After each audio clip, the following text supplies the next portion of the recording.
ഇന്ന് ഞങ്ങൾ രാവിലെ തന്നെ വണ്ടി എടുത്തിറങ്ങിയത് ഒരു സ്ഥലത്തേക്ക് പോകാൻ വേണ്ടിയിട്ടാണ്. എവിടേക്കാണെന്ന് ഞാൻ വഴി പറയാം. ഇത് ഞങ്ങളെ ചേലക്കുന്ന് ഗ്രാമം. ഈ ഗ്രാമത്തിൻ്റെ ഉള്ളിലൂടെയുള്ള റോഡുകളൊക്കെ അടിപൊളിയാക്കിയിട്ടുണ്ട്. ഇത് ഞങ്ങൾ കുളിക്കാൻ വരുന്ന ഒരു സ്ഥലമാണ്. അവിടെയാണ് ചെറിയൊരു ഡാമൊക്കെ ഉണ്ട്. പക്ഷേ എനിക്ക് അത് ശരിക്കും എടുക്കാൻ പറ്റിയില്ല. ഈ തോട്ടിൽ 3 കുട്ടികൾ മരിച്ചിട്ടുണ്ടെന്ന് പറഞ്ഞാൽ നിങ്ങൾ വിശ്വസിക്കുമോ? +1 പഠിക്കുന്ന ഒരു കുട്ടിയും 2 ചെറിയ കുട്ടികളും ഈ തോട്ടിൽ കുളിക്കാൻ വന്നിട്ട് മരിച്ചിട്ടുണ്ട്. കാരണം ഈ വെക്കേഷൻ സമയത്ത് നമ്മളെ കുട്ടികളെ കുളിക്കാനും കളിക്കാനൊക്കെ വിടുമ്പോൾ നമ്മൾ നല്ലോണം ശ്രദ്ധിക്കണം. അങ്ങനെ രാവിലെ തന്നെ ഒന്നും കഴിക്കാത്ത കാരണം ഭയങ്കര വിശപ്പ്. അപ്പോൾ ഞങ്ങൾ അവിടെ ചെറിയൊരു കട കണ്ടപ്പോൾ അവിടേക്ക് കയറി എന്തെങ്കിലുമൊക്കെ കഴിച്ചിട്ട് പോകാമെന്ന് വിചാരിച്ച് നോക്കുമ്പോൾ എന്താ ഈ കടയുടെ ഉദ്ഘാടനമാണെന്ന്. അപ്പോൾ നല്ല ഉന്നക്കായൊക്കെ ഇങ്ങനെ ഇരിക്കുന്നുണ്ട്. സത്യം പറയല്ലോ, നല്ല ടേസ്റ്റ് ഉന്നക്കായ്ക്ക്.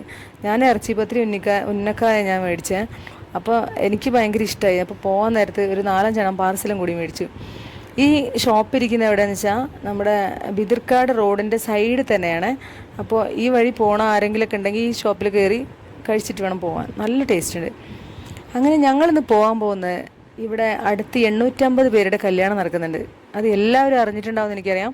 നമ്മുടെ പാടന്തറ മർക്കസ്, അതെ, പാടന്തറ മർക്കസിൻ്റെ റോഡിൻ്റെ സൈഡിലെത്തി. എൻ്റെ മക്കളെ സ്റ്റാർട്ടിങ്ങിൽ തന്നെ ഭയങ്കര തിരക്കാണ്. വണ്ടികൾ നിർത്താനേ സ്ഥലമില്ല. ഞങ്ങൾ ഏറ്റവും മേലാക്കുന്നതിൻ്റെ മുകളിൽ കൊണ്ടാണ് ഞങ്ങൾ നിർത്തിയത്. നിൽക്കാനും തിരിയാനും മറിയാനും അനങ്ങാനും പറ്റുന്നില്ല. ശ്വാസം പോലും വിടാൻ പറ്റുന്നില്ല. മർക്കസിൻ്റെ മുന്നിൽ കവാടത്തിൽ വരെ എത്തിയിട്ട് ഞങ്ങൾക്ക് അതിൻ്റെ ഉള്ളിലേക്ക് കയറാൻ പറ്റിയില്ല. അവിടെ കല്യാണം ഇങ്ങനെ നടക്കുന്നുണ്ട്. ഞാൻ എന്നിട്ട് ഒരു കലങ്കിൻ്റെ മുകളിൽ കയറുന്നതിൻ്റെ ഉൾഭാഗമൊക്കെ ഇങ്ങനെ വീഡിയോ എടുത്തു. റോഡിൻ്റെ സൈഡിൽ നിന്നപ്പോൾ ഞങ്ങൾക്ക് ഒരു വണ്ടിയിൽ ചോറ് കൊണ്ടുവന്നേ. അങ്ങനെ ഞങ്ങൾ ചോറൊക്കെ വാങ്ങി ജീവനും കൊണ്ട് ഓടി രക്ഷപ്പെട്ടു. എനിക്ക് നിങ്ങളോട് ഒരു കാര്യം പറയാനുള്ളത്, ഇങ്ങനത്തെ സ്ഥലത്തേക്ക് വരുമ്പോൾ ചെറിയ കുട്ടികളെയും വയസ്സായവരെയും പറഞ്ഞയക്കാണ്ടിരിക്കുക, അതായത് കൊണ്ടുവരാണ്ടിരിക്കുക.